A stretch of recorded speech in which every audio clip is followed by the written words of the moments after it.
నేటి సంస్కృత సూక్తి కార్యక్రమంలో భాగంగా నేటి సంస్కృత సుభాషితం త్రిభిర్వర్షై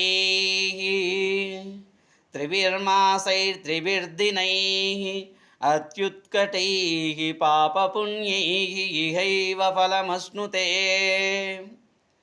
మనం చేసినటువంటి పాపపుణ్యాల ఫలితాన్ని గురించి చెప్పే శ్లోకం ఇది.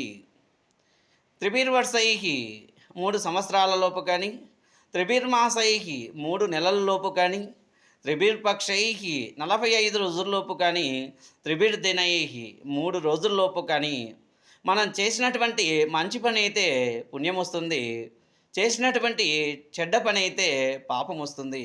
కనుక చేసినటువంటి కర్మ మనల్ని ఈ విధంగా 3 సంవత్సరాల లోపు కానీ, 3 నెలల లోపు కానీ, 45 రోజుల లోపు కానీ, 3 రోజులపు ఫలితాన్ని అనుభవిస్తాము